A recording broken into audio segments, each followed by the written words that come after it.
ডেটার ভিতরে যদি এমন থাকে যে আপনাকে কোনো একটা ডেটা আপনাকে চেঞ্জ করা লাগছে, যে একই টাইপের দেখা যাচ্ছে একটা ওয়ার্ড আছে, সেই ওয়ার্ডটা চেঞ্জ করে আপনাকে রিপ্লেস করা লাগছে, অথবা আপনাকে ওই একই টাইপের ডেটা খুঁজে বের করা লাগছে, তো এই কাজগুলো অনেক ইজিলি করতে পারবেন। সেটা হলো এখানে ফাইন্ড অ্যান্ড সিলেক্ট, এই যে ডান কোনায় যে অপশনটা, এই অপশনটার মাধ্যমে আপনি খুব দ্রুত করতে পারবেন। এটার ড্রপ ডাউনে গেলে এখানে অনেক অপশনই আছে। এখানে আমি ফাইন্ড অপশনে যদি যাই, তাহলে এখানে দুইটা ট্যাব আছে, একটা হলো ফাইন্ড আর একটা রিপ্লেস। আপনি যদি ফাইন্ড দিতে চান, আপনি কি অ্যাকচুয়ালি ফাইন্ড দিতে চান সেটা হলো ইম্পর্টেন্ট। তো আমি ফাইন্ড যদি দিই, ফাইন্ড দেওয়ার আগে আমি এখানে একটা ইনসার্ট করলাম, একটা রো।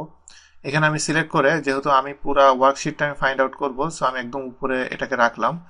রাখার পরে এবার আমি যেটা ফাইন্ড আউট করতে চাই, যেমন এখানে আমি যদি দিই সিএ, আমি সিএ ফাইন্ড আউট করতে চাই, দিয়ে আমি যদি ফাইন্ড নেক্সট দিই, তাহলে এখানে দেখেন যে সে কিন্তু সিএ, আমি অ্যাকচুয়ালি যেটা চাচ্ছি, আমি কিন্তু এই যে এখানে যে স্টেটগুলোর নাম আছে, আমি স্টেটগুলোর নাম চাচ্ছি, সেই স্টেটগুলোর নাম না দেখিয়ে আমাকে এই নামটা প্রথমে দেখাচ্ছে, কারণ এটা সিএ দিয়ে শুরু। এরপর আমি যদি নেক্সটে যাই, তখন আবার সে আমাকে এটা দেখাচ্ছে। তো আমি যদি এখানে অপশনে যাই, অপশনে গেলে এখানে দেখেন এখানে বেশ কিছু অপশন আছে। একটা হলো ম্যাচ কেস। ম্যাচ কেস এটা দিয়ে আপনি করতে পারেন, বাট আমি যেহেতু এক্স্যাক্টলি এটাই চাচ্ছি, সেহেতু ম্যাচ এন্টায়ার সেল কন্টেন্ট যেটা, সেটা আমি দিব। এটা দেওয়ার পরে আমি আবার প্রথমে এখানে সিলেক্ট করলাম। এটা দেওয়ার পরে এবার যদি আমি ফাইন্ড নেক্সট দিই, তাহলে দেখেন যে সরাসরি সে আমাকে সি এটা দেখাচ্ছে।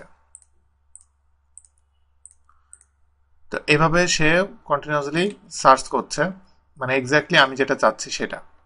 আমি যদি উপরে কার্সারটা রেখে এখানে এই সেলটা সিলেক্ট করার পরে আমি যদি এবার ফাইন্ড অল দিই, তাহলে দেখেন এখানে কি দেখায়।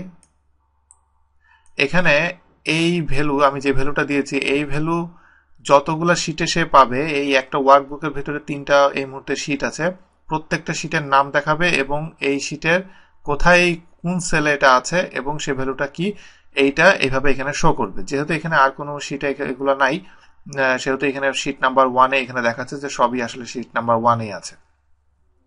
এভাবে আপনি এটা বের করতে পারবেন।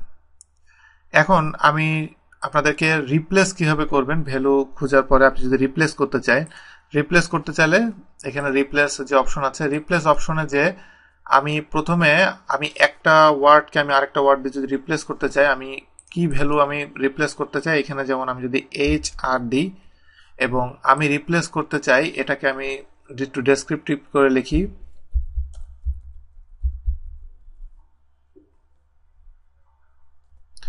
এইচ আর যেটা, সেটা আমি এখানে রিপ্লেস উইথ হিউম্যান রিসোর্স দিলাম।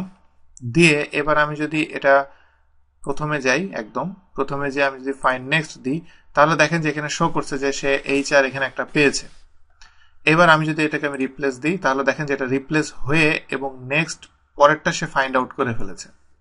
এমন যদি আপনার অনেক বড় ডাটা লিস্ট এবং সেখানে আপনার অনেক রকম অনেকগুলা আপনাকে রিপ্লেস করতে হয়, সেক্ষেত্রে আপনি এখানে একটা অপশন আছে ফাইন্ড অল।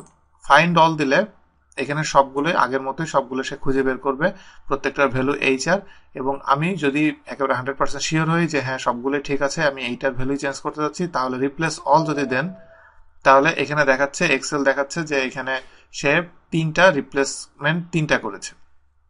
এবার আমি ওকে দিয়ে আমি যদি ক্লোজ করি, তাহলে দেখেন যে এখানে ডিপার্টমেন্ট যে সেকশন, ডিপার্টমেন্ট সেকশনে কোনো এইচআর কিন্তু অ্যাকচুয়াল এখানে নাই, সব হিউম্যান রিসোর্স হয়ে গিয়েছে। এভাবে আপনি ফাইন্ড এবং রিপ্লেসের মাধ্যমে লার্জ ডাটা শিটে আপনি এগুলো সহজে রিপ্লেস করতে পারবেন।